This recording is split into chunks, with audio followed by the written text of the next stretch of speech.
Hello and welcome everyone. We are at IREX 2025 Hyderabad, India's leading international real estate and immigration show.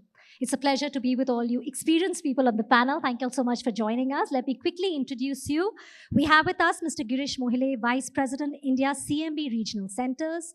Also, we have Edwin John, Director, Business Development, US Immigration Fund. Joining us today is Abhishek Singh, India GCC Singapore, USA EB5 United. Rhea Nundy, Director, Investor Relations, India EB5 Capital. Also joining us today, Rishabh Gandhi, Regional Director, India and the Middle East, Civitas Capital. Joining us today as well, we have Aarushi Gupta, Managing Director, India, Donoso and Partners LLC. And we have with us Mr. Rohit Turkhud, member CSG Law. It's really a pleasure to have you with us. Thank you so much for joining us today. I think to begin with, Girish, something which we all want to know, our viewers want to know, the audience wants to know, why should an Indian opt for an EB5 visa program over the US immigration program to gain USA, residency permanently? Thank you, Ambika. And this is a very important question from a perspective to understand what EB5 visa firstly is. So EB5 visa is an investment-based visa which allows investors to invest in a qualifying business in order for them to get permanent residency in the US, which is called as a green card. So who is included in one single application? It's the main applicant, spouse, and unmarried children below 21 years of age. Now, what is that qualified investment? An investment needs to go into a qualified business. So it can either be an investment with a regional center or your own business. Mostly people use regional center as their go-to route for achieving their green card via EB5 visa. So you need to invest in a qualifying business. So a regional center's job basically is to seek those investment opportunities which will qualify its investors for EB5 program. Now, what is the investment criteria? The minimum investment is $800,000 if it falls under a certain category, and $1,050,000 if it falls under another category. We'll discuss about that later.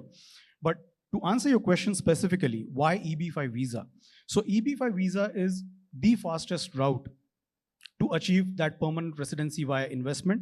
Now, this is not a traditional investment where you are looking for return on your investment. Rather, the main purpose of EB5 visa is to seek that permanent residency and the return of your investment. So if you're investing $800,000 down the line, once the jobs are created, the construction is complete, you should be able to recoup that capital back.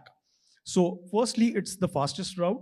And secondly, there is a lot of uncertainty. And at the end, H-1B visa, L-1 visa, all these other visa categories are non-immigrant categories. So what it means is, if you end up losing your job for some reason, or if you end up leaving that job, then you have a specific period of time before you can have another job. Otherwise, you will have to leave US. Once you have a green card, you don't have to be reliant, or you don't have to rely on the status based on the employment that you have or the business that you carry. Rather, you have a green card, you might as well not do anything. You know, I have a lot of money, I can just stay there with my family. So that is the main component of EB5, or advantage of EB5 visa, that it grants a green card with a faster route, with a possibility of your return of your capital as well, and then permanent status in the US, where your status in the US is not connected with any other job or business that you're carrying. Okay, so EB5 investor program, fastest way to achieve your American dream. Abhishek, I'm going to ask you, would you like to add anything to what Girish just said? What do you feel is the advantage compared to any other, US immigration program, the EB5? Absolutely.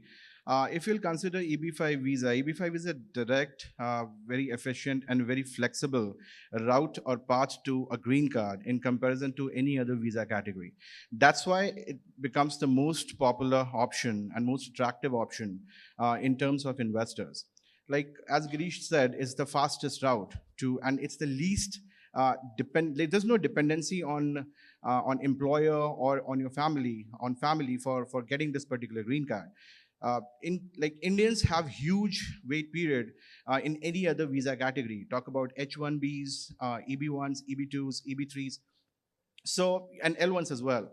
So, but EB5, especially if you are investing in a rural category, it comes with priority processing and visa set-asides, which reduces your wait period significantly well. And on top of that, it gets a green card for the entire family. So like, one investment, you cover the investor, spouse, and unmarried children who are below 21 years of age. On top of that, it has great benefits, like it provides you freedom and flexibility.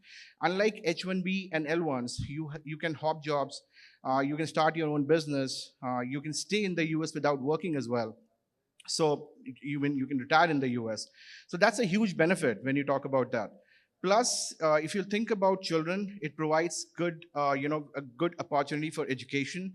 Like most of the green card holders often qualify for in-state tuitions in US universities.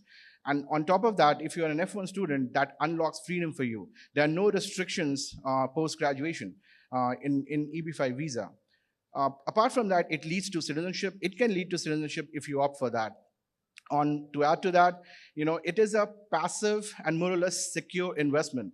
So in EB5 investment, it's a passive investment. You do not have to manage or do a day-to-day management responsibility. Sure. On top of that, if technically, as per the law, your money has to be at risk.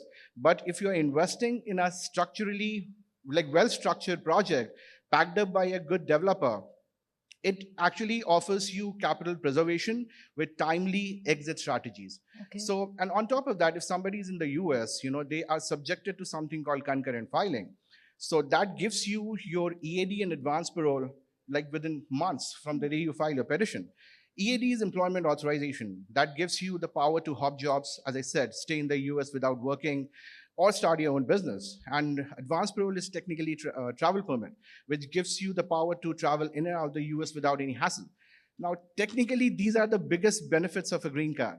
So you actually start enjoying the benefits of a green card if you are filing concurrently. Okay, so thank you, Girish and Abhishek, for explaining. So now we know why EB5 compared to the other programs. Rhea, I want to ask you here, since we have so many of you from the regional centers, can you elaborate the role a regional center plays when it comes to your EB5 process? What are the key factors that an investor should keep in mind, personally while selecting a project, and also identifying a credible and experienced regional center, because sometimes investors are confused, which place is the right place for them. Thank you. Thank you for your question. So let's divide this into two. Firstly, what is a regional center? It's essentially a license that a lot of companies hold in the US. And what this license basically does is allows these companies to raise funds in the US in a job creating entity. How does this help investors? So investors work with regional centers who are collaborating with these developers and help them in raising funds in their projects. So in turn, what happens for investors are they invest these funds in these job creating entities, see that their jobs are being created, and against that they get their green cards. What does a regional center do now in all of this? We firstly collaborate with developers, see what kind of projects they are doing, and we say that we're going to help them raise funds in their projects.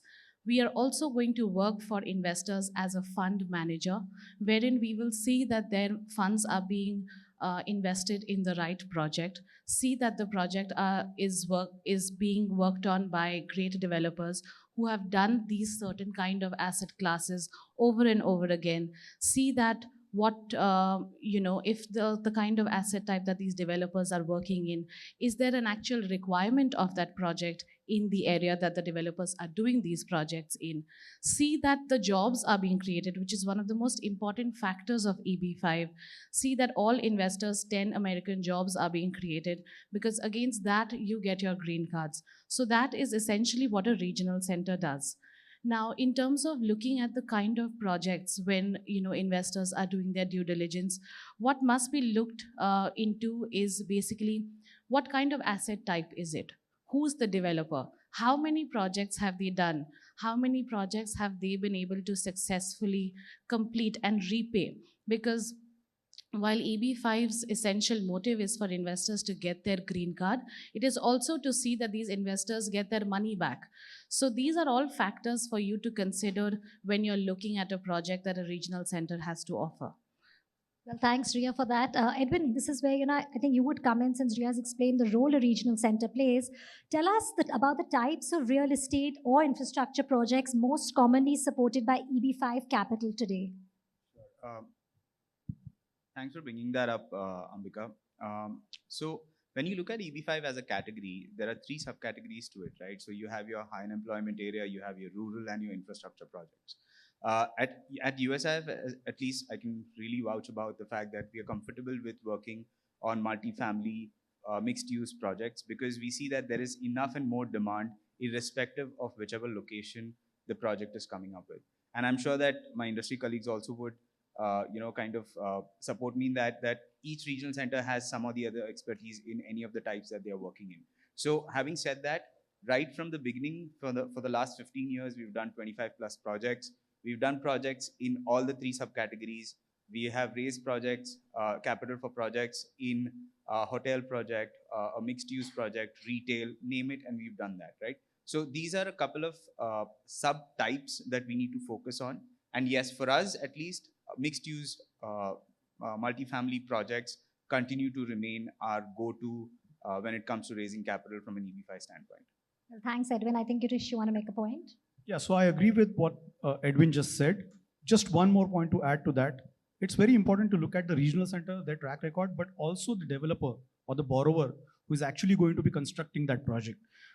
More often than not, there are regional centers who are also vertically integrated. By vertically integrated, it means that the regional center has its own designation. They have an affiliate entity who are the developers, and that developer is constructing something. So the regional center is the one who is securing the EB5 capital, which goes into that construction activity.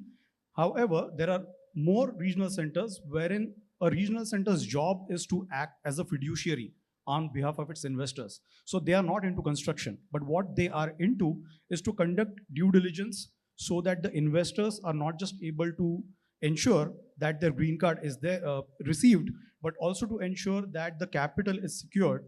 So what they do is they conduct quarterly audits on the project.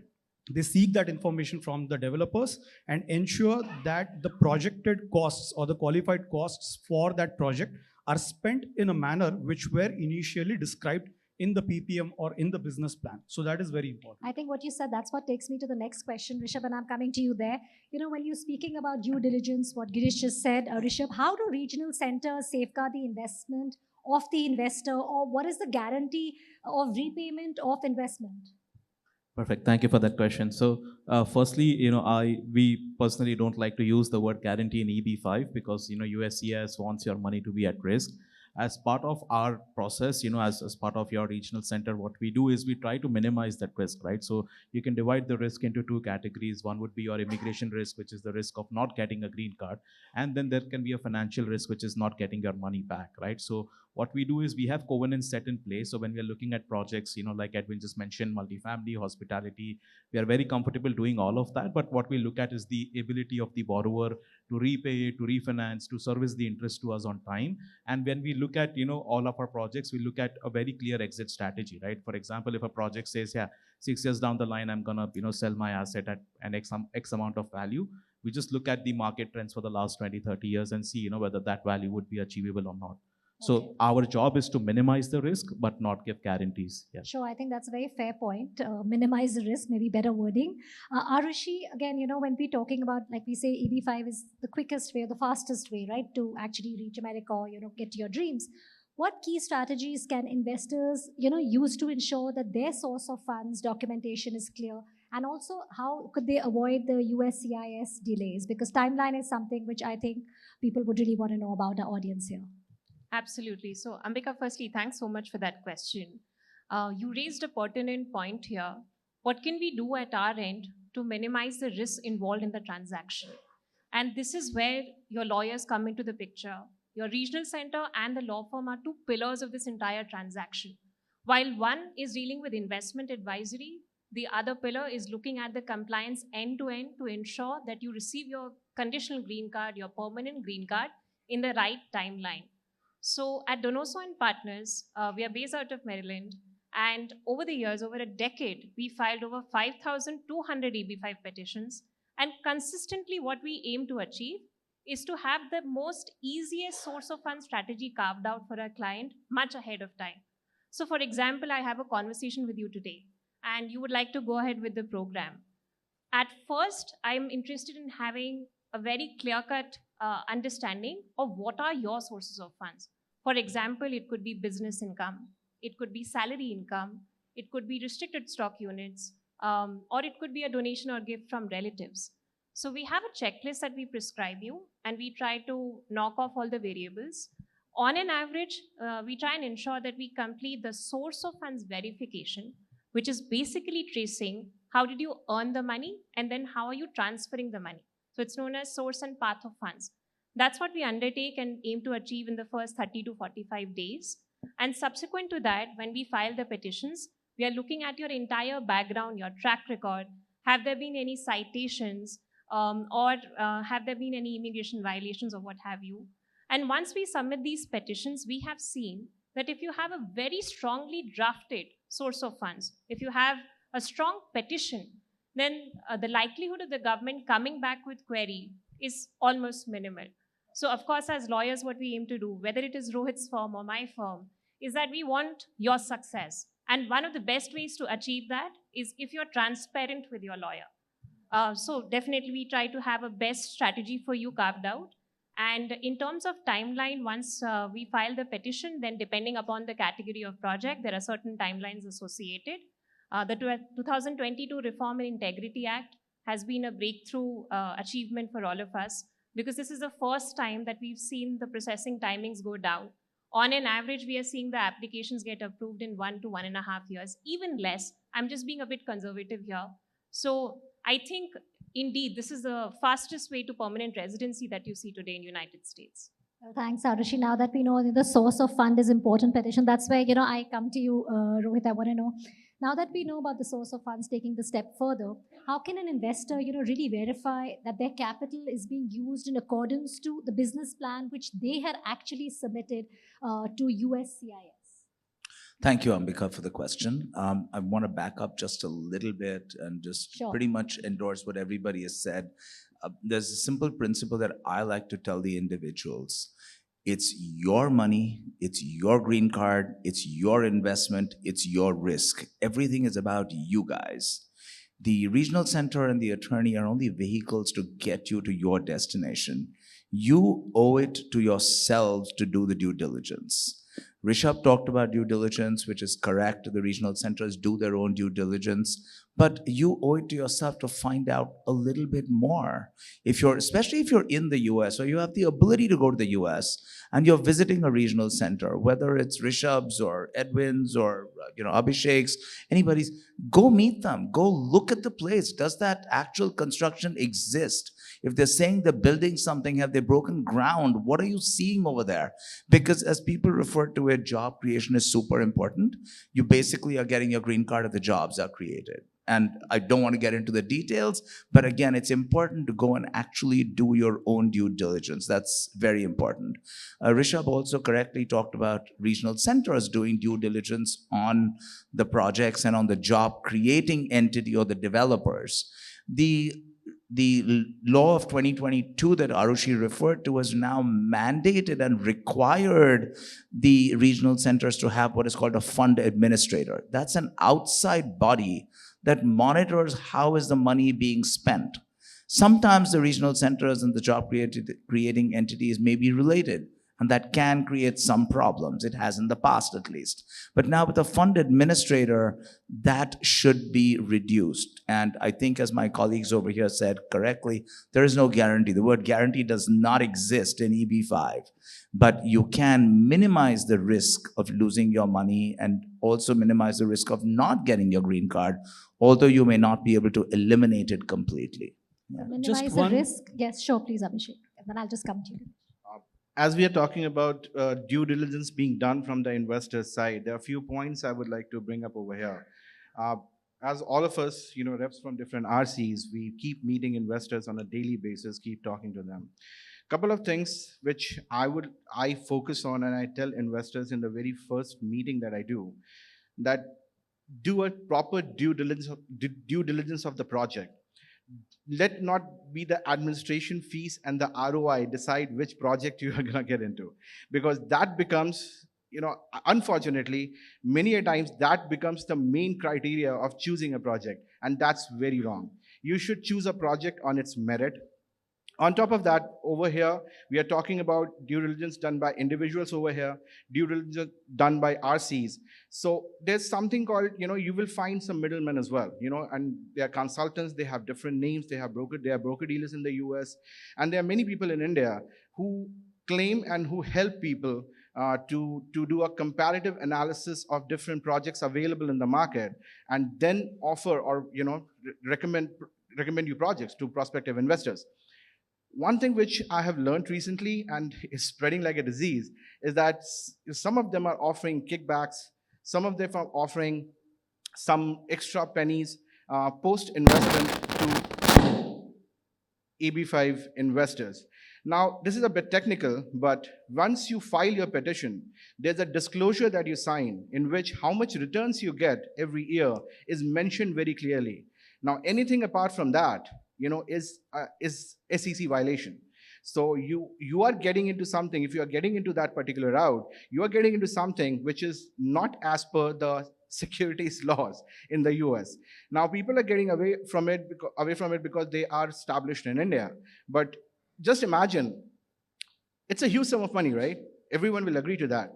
And more than the money, it's the future of your entire family that you're talking about. Would you like to jeopardize that for few $1,000s? Just question yourself before you do that and think about it. That's a very important point which never gets discussed, but I thought this is a very, very esteemed place, sorry, to bring that up, and it should be in the notice of all the prospective investors, and we, in the industry, I think more or less we all know about it. Absolutely, I think that's an important point. Girish, you wanted to add wanted something? to add to Rohit.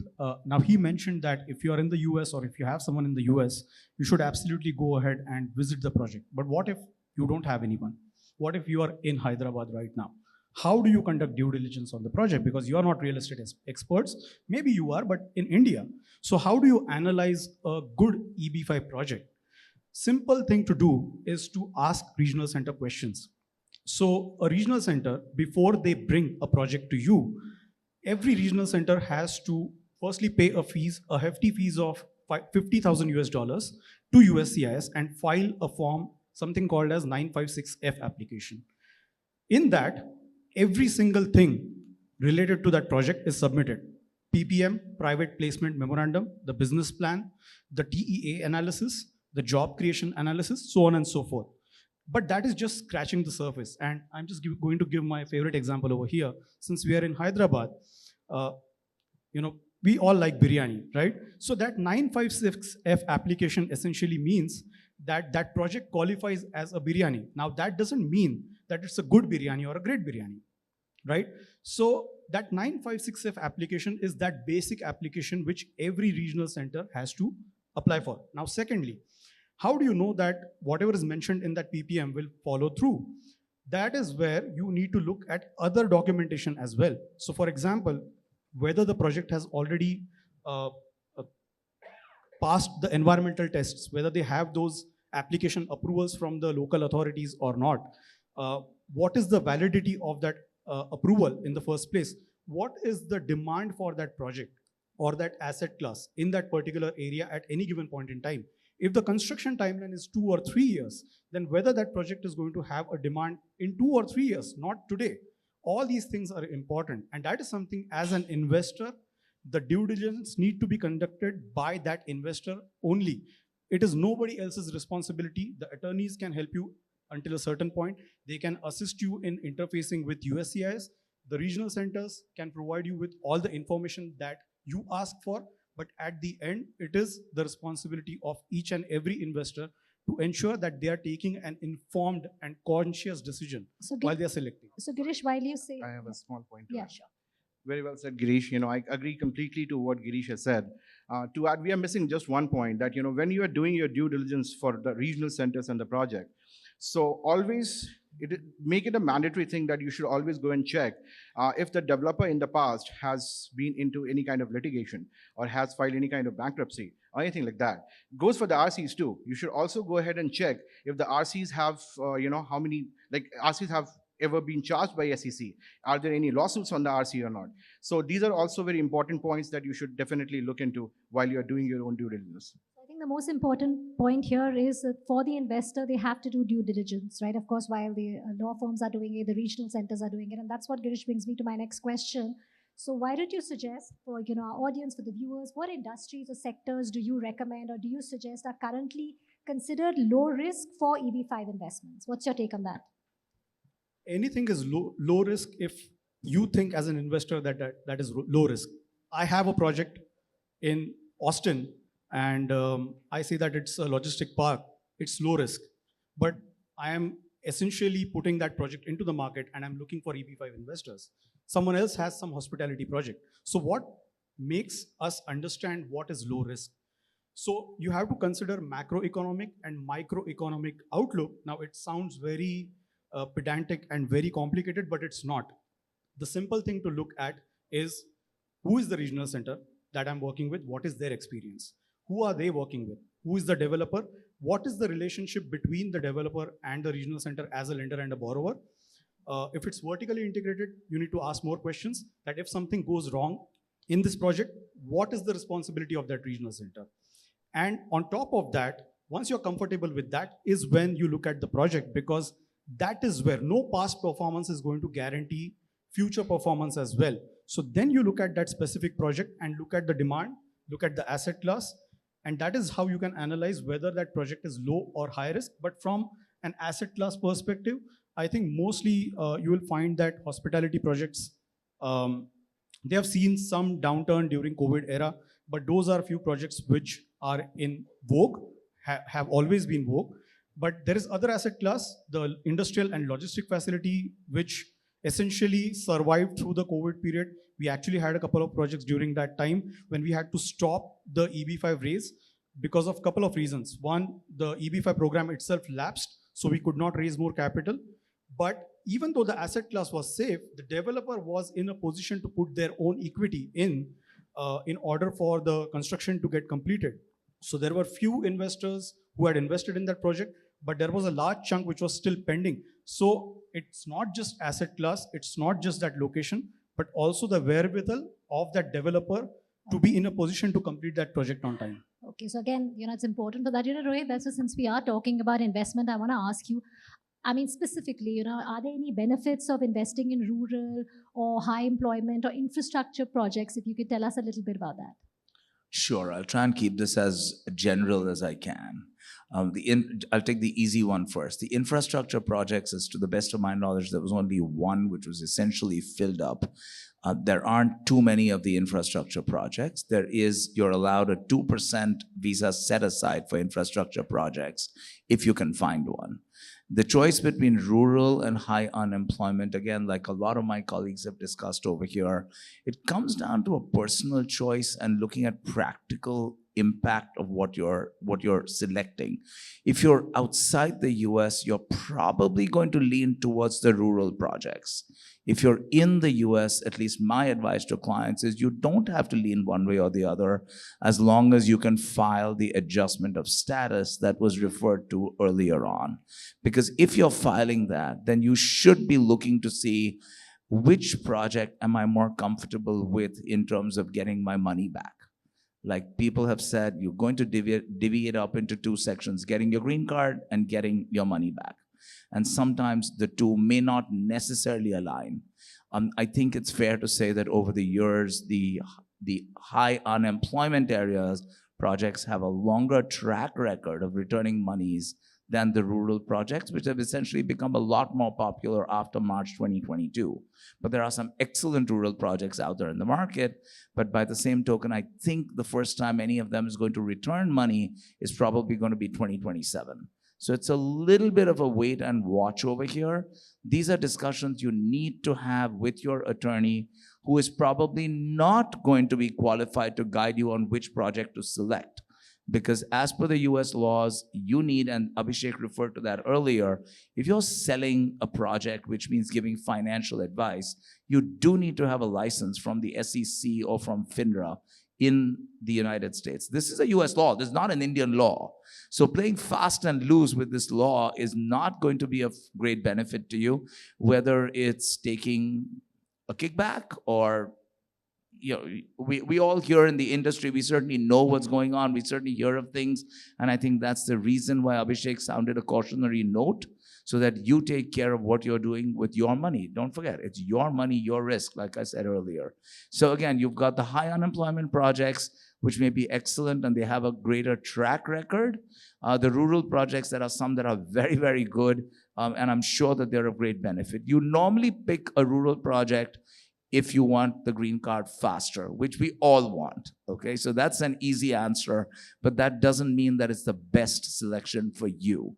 And that's something you should discuss with your attorneys, discuss that with your financial advisors. But those are the three general buckets, because rural has a 20% visa set aside and what is called priority processing. Nobody has defined priority processing. But I think, like even Aarushi referred to it, we're seeing very quick approvals. My last approval that I got on a rural project was under 6 months, which was fantastic. But that doesn't mean it always happens. So again, I think, like Girish said, past success is not a guarantee of a future action as well. Yeah, I think that's really well put, because if it may be the fastest way, but not necessarily that's the way you want to take. So it's very sure, again, to know exactly what you want. I think, Yeah, exactly. And like I said, if you're outside the country, it's probably more attractive in Yeah. terms of the weighing scales being tilted towards the rural projects. Absolutely. Thanks. I want to talk about compliance here, Edwin. How do regional centers ensure compliance to USCIS regulations? Just moving on from investments now. Sure. To answer that, basically, I'll keep it very short. So first thing, as a regional center, you need to have your licenses in place, which has been issued by USCIS. For each project that you raise the capital, you need to have a regional center license in place. Second thing comes into place is what Girish just spoke about some time back, the I-956F filing notice, right? So that is something that is very relevant and is required. The last and the most important thing from a regional center standpoint is that you need to have auditory checks in place. Edwin, sorry, could you just put your mic closer? Is it better now? Yeah. Last and the most important thing is to work with an independent auditor in order to make sure that you are compliant from all the other aspects which is required from an SEC or a USCIS standpoint. These are broader things to be looked at, where while there are a lot more, we can discuss that in detail at the booth or any at the coffee table as well. Yeah. Okay, so Abhishek, moving on here, can EB5 now be a feasible plan B, for H1B, holders are facing some sort of uncertainty? Do you think that could be a plan B? I wouldn't even call it a plan B. I would call it a plan A. Like, if anybody and everybody is planning a longer future in the US, that's why they are on a visa and trying to work over there. So currently, that's called EB2 category when the green card applies through that. So there's a wait period of somewhere between 75 to 100 years. So I don't know whether that's practically or humanly possible to get a green card in that particular timeline. So what benefit that you get out of it? As long as you are filing in a category which is current, where visas are available, you are subjected to something called concurrent filing. As I have explained before, concurrent filing means your primary petition and your adjustment of status, like I-5260 and your I-485, is filed together. Now, I-485 is a bundle pack of 3 petitions, like I-485, EAD, and advance parole. So I-485 will get triggered only after I-526E is approved. That's where priority processing comes into the picture, because with priority processing, I-526E will get approved really very fast. But your EAD and advance parole will get approved, should get approved within like months, 2 to 6 months, generally average timeline that for the approval. As I've explained before, EAD gives you the power to hop jobs, stay in the US without working, start your own business, and advance parole gives you, which basically a travel permit, gives you a travel in and out of the US facility without any hassle. Technically, that's the benefits of main benefits of a green card. So you start enjoying that. And it takes a big tension away from your head. Yeah. When you have kids and you have a life in the US, they're going to school, you are going to work, you have your friends, you have your, most of the things you are doing, that you are living a life over there. Yeah. And with us and uncertainty around you, that can give you a lot of sleepless nights. So if somebody is looking for EB5 and is in that particular position, I think it's the best route to take, I would believe. Yeah. Okay, so when you said it's the best way to take, Aarushi, this is where I want you to tell us that what laws do the investor need to comply with at this point? Sure. So, whenever we are looking at an EB5 application, we are looking at laws in two countries. First, in United States, because you're dealing with United States citizenship and immigration services. So you look at the local US laws. And secondly, you look at the laws in your country of residence. So if you are an applicant from Hyderabad, India, you're looking at the laws, local laws applicable here. Now, in terms of what are the laws that you need to be cognizant of, let's look at that. First, we are performing source of funds verification. You are transferring funds from India to United States. So you're looking at the laws applicable from Reserve Bank of India, Foreign Exchange Management Act. If you are taking funds as gift, if you are obtaining loans, you need to be very, very wary of these local laws, income tax regulations. You need to look at real estate laws also, because whenever you are performing sale of a property, sale of an asset, you need to ensure that you've paid capital gains tax on that. Because as lawyers, when we furnish the entire source of funds narration, we have to make sure that these funds that you're utilizing in United States are lawfully earned, legally traceable, and you have paid the requisite taxes on that in your local country. Usually, as a mandate, as per Reform and Integrity Act of 2022, we have to furnish 7 years of tax returns for any applicant, in fact, even donor or lender of funds. So these are the Indian laws. In addition to that, in United States, of course, you're looking at interpreting the laws laid down by Reform and Integrity Act, your Securities Exchange Commission. A lot of my panelists spoke about it today. You also have to ensure that whichever project you're selecting has already obtained the necessary environmental law permits, construction permits, and the respective regional center who's offering you a particular project has already filed what is known as an I-956F business plan application. Remember, I said filed and not approved because the law says that as long as the application is filed within 10 days of the encashment of check, you can file your I-526C application. So those are the laws I think I would advise everybody to be cognizant of. Okay, so now that we know the laws, Rohit, I want to ask you, what are the common mistakes an investor makes when it comes to compliance with these laws, and how can they, what can they do to ensure that they can avoid those mistakes? Thank you. I'm going to go back again to a very basic comment that we've all made. This is in a bit of a lighter vein, but definitely very serious. EB5 is not the only best way to get to the United States. For some of you who are considering doing it for children, depending on the age of your child, if they get married to an American citizen, that is the fastest way. But I want to be very clear for all of you who laughed, I'm talking about a real marriage. I'm not talking about a green card marriage. I'm not talking about a let's paid wife, paid husband situation, because you'll just end up in jail. So that's not the advice you want to give your children. I just wanted to clarify that there is a better way, or there is an option that exists. Okay. Having done that, and yeah, exactly. But in terms of first of all, again, back to doing your due diligence that so many of us are talking about. Make sure that you're aware of what you're putting your money into. Talk to more than one regional center probably. Your attorneys can certainly guide you in terms of giving you the risk factors. The attorneys may well be able to tell you if they've heard something good, bad, or ugly about the regional center. That's not financial advice. When I talk to my clients, I'm not telling them where to invest their monies, but I can certainly give them information, which I think I'm obliged to give them in terms of what is good and bad about the project or what they may have missed. So that's important to do. Again, in terms of, it all comes down to due diligence, essentially, as to what you want to comply with. And like Aarushi just said, you are sending money from India to the United States. You owe it to yourself to consult with an Indian chartered accountant and make sure that you're in compliance with the laws. There may be some gray areas, but that's a risk that eventually you're going to take, but you need to do that in consult with your chartered accountant. And immigration attorney like myself, who's based in the United States, is not going to make comments on Indian laws, because that's something that I don't want to give you wrong advice on. But that's something you must be aware of and must ensure that you're complying with that. Those are the basic things. And this is not something that happens overnight.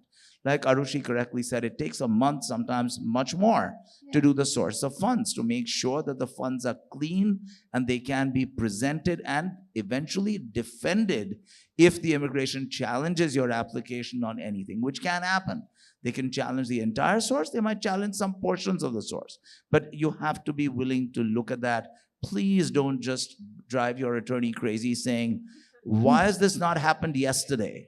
Yeah. That's not the point. You should be looking and saying, is my application properly done? Are you comfortable with my source of funds? Have you vetted my source properly? That's what you want. You don't want to be smiling in the beginning and crying at the end. You want that smile to go all the way through to the end.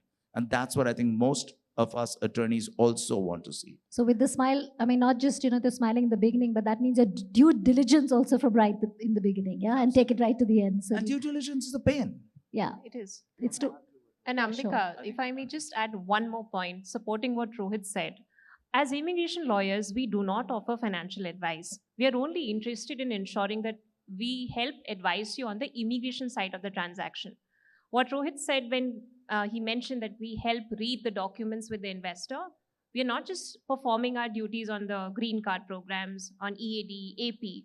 We are also reading the business plan application and reading the job creation methodology.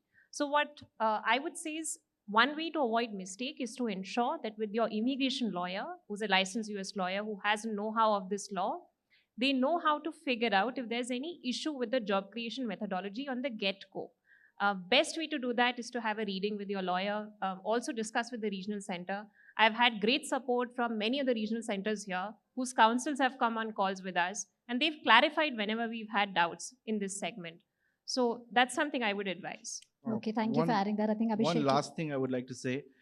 Your source of funds is going to be the spine of your petition. It's the most important part of your petition, one of the most important part of your petition. And the role of an attorney is tremendous. Never keep money as an option, like how much the attorney is charging is the criteria to choose an attorney, because it's not a transactional relationship. It's going to be a very long relationship, and the attorney should be very well, the law firm should be very well versed with all the immigration laws, apart from EB5 as well. So always keep that in mind. I just wanted to add that. Attorney is your therapist, I think, for the next many Both years. play Yeah, an I equally think- important role. It's not just the Yeah. regional centers, but the law Yeah, firms as well. I think over a period of time, my relationships with my clients certainly qualifies me to get an honorary degree in psychology. That's for sure. So, okay. I think so. But I also did want to add that like Abhishek said, your attorney is the one with whom you're going to have the closest relationship. The regional centers, they will take your money, they will give you your interest, they will keep you apprised of the progress on the projects. Your investment advisor will do a similar service, but all your questions regarding travel, employment, advance parole, where are you going with your immigration, with your H1, L1, all of that is going to be your immigration lawyer. So be careful, make sure you're comfortable with that person for the next 5 to 7 years, because that's the minimum time that your immigration journey is going to take. So you do want to be qualified on that, and you want to be comfortable with that. You don't, like Abhishek said, want to be stinting or saying, hey, you know what, this attorney is charging me $1,000 less and that's what I'll go there. May not be the best decision that you make over there. If there's a regional center which insists and says you have to use this attorney, that should be a red flag for you, because that's a conflict of interest. You should be having your own attorney. The regional centers certainly suggest, and they might give you 2 or 3 attorneys to choose from because they're comfortable with those attorneys. They know the attorneys have done a good job. That's the reason why they're giving you a choice of attorneys. But the decision of the attorney is yours. It should never be forced upon you by the regional center. That's a bad choice. I think that's a very valid point again here, ensuring that you take the wise decision, the right decision for the attorney as well. Rhea, would you like to add anything, on this, specific point? I think we've discussed, over the last couple of minutes, we've discussed a lot about due diligence and why it's so important for any investor. See, honestly, it's a very large investment. It's an $800,000 investment. So you ought to find yourself the best attorney. the one who you would be comfortable with working for about 5 to 7 years, you ought to also choose the right regional center, because immigration is one side, the investment part is the second. So you have to see that you're working with a regional center that has been in the industry for a long time, has done this entire process of getting the green card, and then the entire process of completing and giving the investors back their money, the $800,000 investment. That is very important. You see that a regional center has worked over and over again on similar kind of asset classes, have been successful enough, and returned funds back. These are things that investors should look at in terms of the current projects that the regional center has to offer. You look at the capital stack of the project, see how much the skin in the game a developer has in that project, see how much funds are EB5 investors putting in, and how much raise the EB5 regional center is doing. See if there is another bank in place as well, so that you have a double layer of due diligence in that project. So it's not just EB5 funds in that project, there's also another bank who's acting as a lending entity in that project. So these are important things to consider, and only an investor themselves can do such thorough and detailed kind of due diligence in any project that they get into, with any attorney that they work with. So these are important things to consider, I think, in this process. I completely agree with what Rhea said. Just a couple of things to add. She mentioned about the capital stack. So it's very important that you see what is the position of your EB5 investment in that particular capital stack. Who's getting, who has the first rights on the property. And two terms and two things which are really very important for you to look at. And one of the things that you should look at while choosing a project is the LTC and LTV. Now, LTC is loan to cost and LTV is loan to value. Most of the exit strategies are either sale and refinance or a combination of both. So these particular numbers are really, really important when it comes to the exit strategy of a project. Okay, thanks, Abhishek. Rishabh, again, when we look at the growing political focus on immigration, is there a risk of higher scrutiny or any changes you feel which could happen to the investor eligibility? I think with the Reform and Integrity Act, they've laid down a pretty solid foundation. It's got a clause for grandfathering. So even if any changes happen, anybody who's filing while this law is in practice, they will be grandfathered under the old law. So luckily, if the program changes and we keep hearing about it over tweets by the President of the United States, but luckily he does not have the powers to kind of change this without a congressional approval, right? So he has to pass this as a new law, and it will still only be applicable after the sunset of the current Reform and Integrity Act, which is in 2026. Okay, so nothing as of now. Nothing as of now, yeah. Okay, thank you. Abhishek, when we look at college, families with college-bound students or children, which pathway ensures the fastest and the most secure transition to permanent residency? Like Rohit had also mentioned, if your children need to go to college, or that could be the right time. So what do you suggest? As we have already discussed this, over here, EB5 definitely provides the fastest route to a green card. Yeah, Rohit mentioned about marriages, but I think it's a bigger decision than doing EB5. So, lifelong decision. Absolutely. One thing I would like to emphasize on the fact that when your children are above 18 years of age, when they are doing when they're in the college, that should be you should be while choosing a project, and you should be very aware of the fact that EB5, right now EB5 is current for India because of certain categories open. The TEA is further segregated into, as Rohit explained, rural category, urban category, and high employment area or urban or infrastructure categories, which has visa set aside. So in spite of having India a backlog, you are skipping that particular backlog and visas are made available to you. But every other queue where Indians are involved, this particular queue is ever forming. It's getting longer and longer. And there will be a time when there will be a priority date on each of these categories or some of these categories. So you will have to assess with your immigration lawyer whether with the age of your child, who should be the main applicant. Yeah, that is the most important thing, because you are trying to, if you're trying to cover all your children, if they are not in the US and you are you are not filing for concurrent filing, then it becomes a issue if there's a retrogression in picture after some time and there's a priority date which may, one of the child or anyone can be aged out.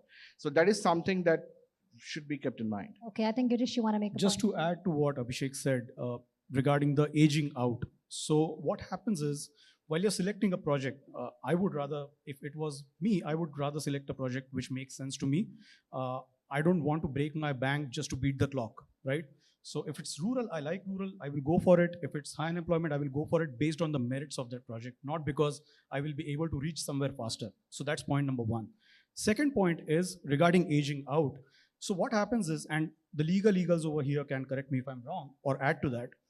So when you apply for your I-526E petition, whoever the main applicant is, if the child is say 17 or 18, while you make that application and it's filed, the age gets locked out. It freezes.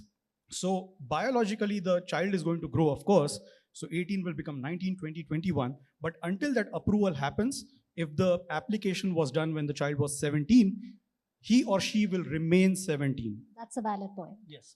Until that application is approved. Now you get probably 1 year, if I'm not wrong. And Aarushi, you can add to that. So you need to take an action once that application is approved. You have 1 year before you can pay the filing fees, fill your DS-260, and that is when you're covered. If at all the age increases beyond 21, and if the application has been approved, that is when the aging out happens. Yeah, so we are looking at a statute called Child Status Protection Act, and I'll make it simple for the audience. So like Girish mentioned, when we file an application, and let's say there's a dependent beneficiary, your child is 17, on the date when we are filing the principal applicant's I-526E application, the age gets logged temporarily. Whatever time the government takes to adjudicate or process this petition, let's say approximately a year, all that time is subtracted from the natural age. So in simple terms, it is frozen until your application is approved. Now, on the date when you secure an approval, you need to sought to acquire lawful permanent status, that's what the language is, within 1 year of visa availability. And that is where the catch is. As of today, all of us know EB5 category is current in rural, in urban, high unemployment area category, or even infrastructure. We have access to 32% visa allocation for reserved categories, which is why all regional centers are here to educate you about the right time, right opportunity. But maybe a year from now, or 1.5 years from now, we may not still be current.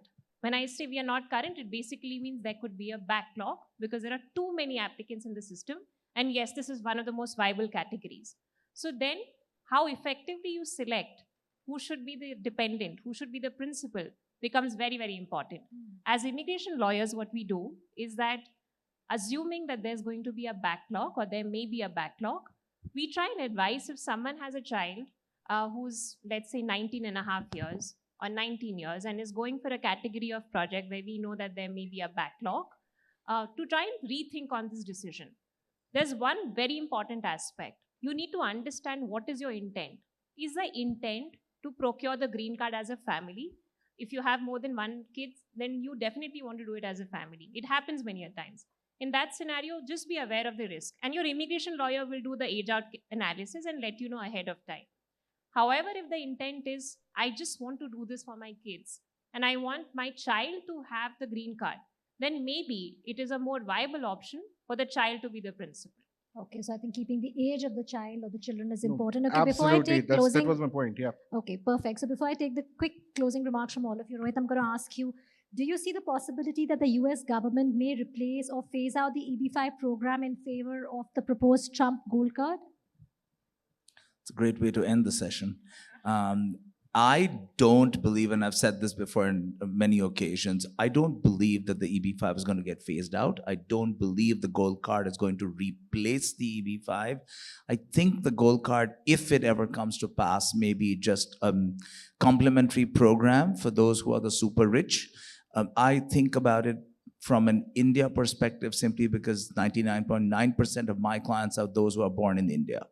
If you're going to donate, not get back, donate $5 million to somebody. If my math is not terrible, that's over 40 crores of Indian rupees. If you're donating 40 crores to somebody with no real other benefit apart from a green card, you should be worth about 300 to 400 crores, I suspect. If you're worth that kind of money, why do you want to go to the US? Why do you want to go anywhere besides live a fabulous life in India? Yeah. So I just don't understand this. So I think it's meant for certain very, very rich people who are non-Indians. Okay, That's great. so it Like- might come to pass, but it's not going to affect EB5. And I think, like the panelists have said, my last takeaway on this is, if you're looking to do this seriously, you should file your application on or before September 30th, 2026, because that's your deadline. After that, things are up in the air. Okay, since we have your takeaway, I'll quickly take a line of closing remarks before we open to the audience for your questions for the panelists. I'll start with you, please. I think, to summarize everything, I normally call EB5 as a medium to long-term planning. I understand, we are getting visas in 6 months and 12 months, but, all the panelists said, this can retrogress, etc. So don't wait for your child to turn 18. If you have kids and you're planning to send them in the US, this is a very, very good tool. Yeah. Okay, thank you. I'm going to come to you later, Aarushi. I'll finish with the regional centers. Edwin? I think I would totally agree with all the panelists here. And I would certainly say that, working with a right regional center and the law firm is important in this whole process. And choosing the law firm is essential because of the fact that that is a longer term relationship. As regional centers, we will be bringing the investment opportunities to you, but they are the ones who will be actually working with you closely. So that's where the expertise of the law firm comes into play. So both are very critical. Both are very Girish? critical in this journey. I would say that all of the gold card and what will happen to the program, it's all just noise. If I want to go ahead with EB5, I will take my own sweet time. I will do it whenever I want. Now, if I was in the position to apply for EB5, I would look at the retrogression timelines, I would look at different projects. And of course, when I have those funds ready, maybe I have to liquidate my assets, I have to sell off my property, I have to wind up my business. So based on that timeline, I would decide when to move forward. I wouldn't really pay too much attention as to what's happening with the gold card or what's happening with retrogression. Okay, so take your time on that. Finish all your work and then get in. Abhishek? I would like to emphasize on the fact that timing is very important. Now, why do we have categories with priority processing? Why do we have so much of success with that? The reason behind that is everyone wants things to be done faster. If I'll come to you and tell you, you'll file today, you'll put your money today, and you will get your green card after 5 years. I don't know how many of you will be interested in doing that.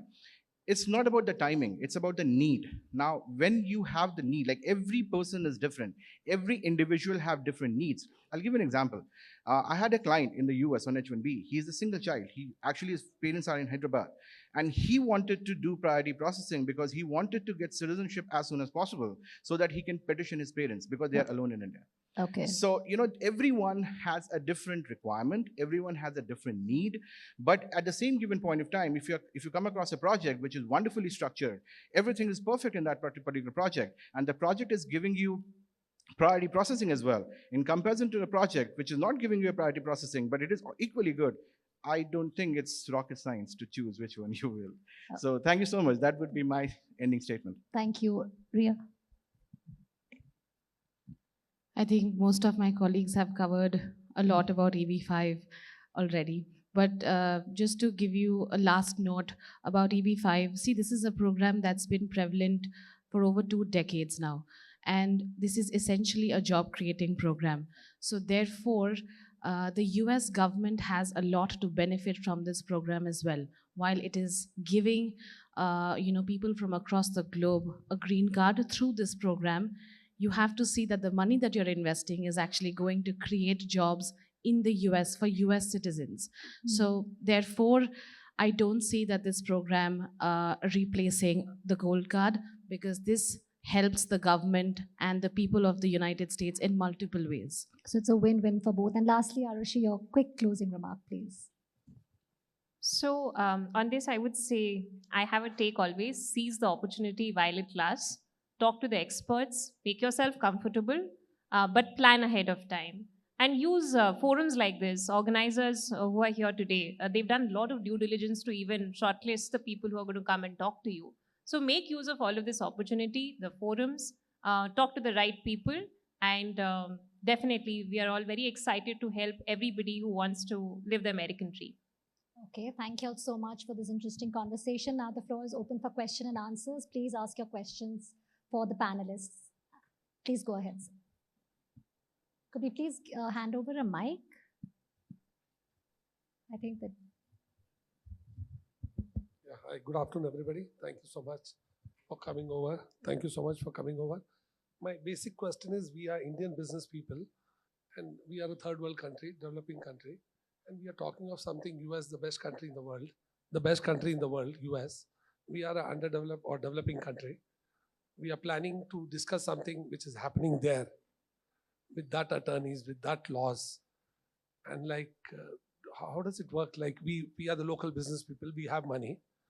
So how do we like work in a foreign land where so much of things are happening, the laws, the land of the laws are different, understanding of all these layers sitting here in India, or hiring the people, validating that guys, and like it's on lighter vein, as if we are sitting on the horse like a bridegroom, and all are like going in a barat, like regional centers. Yeah, since we're So running, how okay, does so it Rohit, work? would you be able to help him? Yeah, sure. That's the reason why you're here. You're here to basically get, and we've just barely scratched the surface. We haven't gone into the details. So you do want to have more conversations with some of us, all of us, to kind of understand what it is that you're doing. Obviously, if you're thinking of doing it for a child who's in the US, they're on the ground, then maybe that changes the perspective a little bit. But certainly you've got to, we're back again to this famous two words, due diligence. So you want to talk, you want to understand it. And most of us, like Aarushi also said, as attorneys, we will interact with you and spend a lot of time explaining the process. There are lots of uncertainties in this process. No questions. Are you going to say that after you file the application, you're not going to have anxious moments? You're going to have anxious moments. I'll tell you that right now. Anybody who tells you that it's smooth sailing and you don't have to worry is just not telling you the truth. So you have to ask the questions. There's no question. Yeah, please. So, time and I'm doing this since 11 years in India and all over the world. So one thing I always tell investors that EB5 is not a product which is there to be sold. You need to have a need for EB5. Now, what are you going to do in the US? How are you going to do in the US? Like you will have to, as Rishabh pointed out, that it has to be a long-term planning. You got to plan it on your own. You should have a need. What are you going to do with a green card? We can get you a green card, but what exactly you're going to do with the green card, that is something which you will have to decide.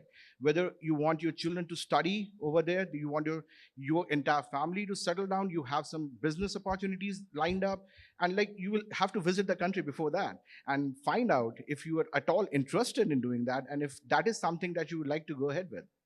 Great. So we'll just take one quick question. I think the gentleman here has a question. Check.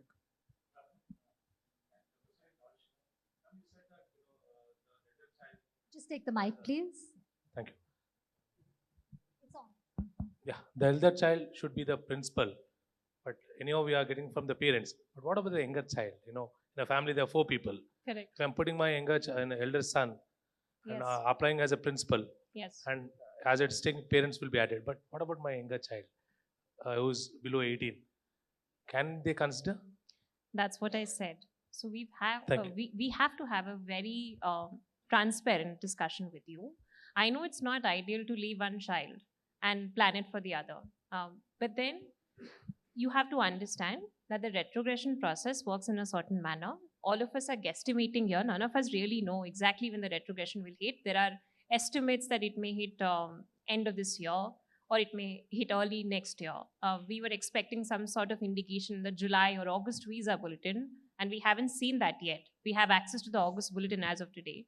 So just to answer your question in brief, if one of the kids is nearing the age of 21, and without any bias to one category of project or the other, we generally recommend that you look at project which is subject to a lesser backlog, especially in this case, if you still want to go ahead and apply as a family.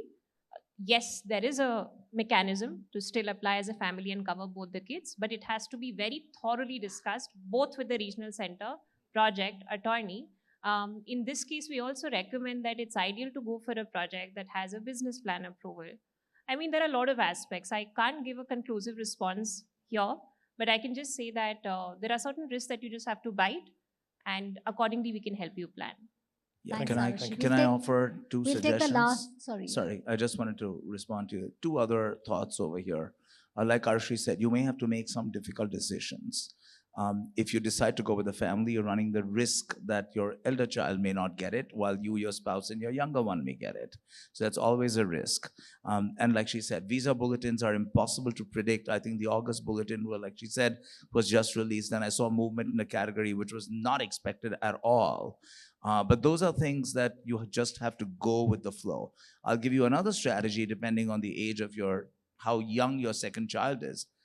Like we've all said, your money should come back in about 5 to 7 years. If there is that kind of an age gap, you do it for the elder child, let the money come back, and then use that same money for the younger child. Maybe that works, because obviously you and your wife have no interest in going if you're looking to protect the child. So, those are different things. And like Aarushi said, you're going to have this transparent discussion with your attorney. If there's an attorney who says, I don't have the time to discuss this, wrong person, move on. Okay, we'll take that one last question, Yes. please. Yes, panel. Yeah.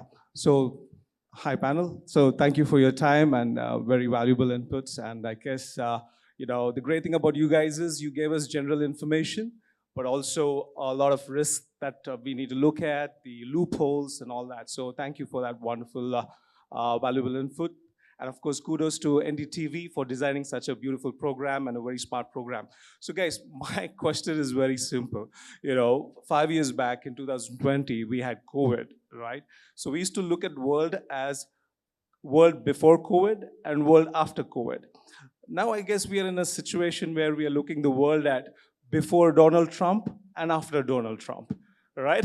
So my question is, as a panel, it believes very strongly that EB5 is going to stay, hopefully forever. But let's say next year, US government or Donald Trump suddenly thinks it should be scraped off. So what happens to the guys who invested within this year? What would be the situation for the guys who wants to invest after 1.5 years? Because, this is a huge amount, right? So it takes time to liquidate the properties and arrange that kind of funds. So what would be the scenario 1 year from now with the president that we have? Who Thank would you. like to take that? Okay. So first of all, I don't think anybody knows after Donald Trump. There may be a dynasty. We don't know. Okay.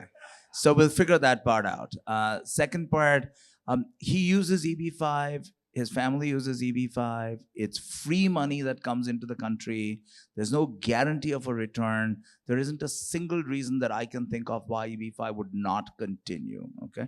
So from that perspective, you're fine. The other thing that I said a few minutes ago, any application that is filed on or before September 30th, 2026 is grandfathered. So there is no problem with that. It's the law. He's not changing a law by the stroke of a pen.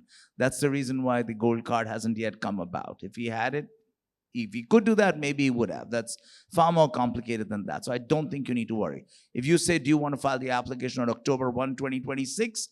I would seriously ask you to reconsider. Unless there are some clear guidelines, I as an attorney would not even take it. And one more comment that I had for you, sir, where you asked about the Child Status Protection Act, and Aarushi brought up some very important, just timeline considerations. As an attorney, if you came to me and your son was 20, your daughter was 20, and said, I still want to do this as a family, I would want you to give me a waiver saying you fully understand that that older child is not getting the green card, or is very likely not to get the green card before I continue to represent you. Because most clients, the first thing that they will do if something goes wrong is blame the attorney. So I'm going to do what we all call a CYA and make sure that you understand that you're signing it. Thank you so much. Thank you all so much. It's really been an interesting conversation, and I'm sure our audience has, tried. And I think we're running short of time, so maybe you can meet them outside. Thank you so much, Ambika, and thank you so much, panelists. Ladies and gentlemen, can we have a huge round of applause for that for that very insightful session that we've just had. And may I request you all to kindly rise for a group photograph, if that's okay. Thank you very much.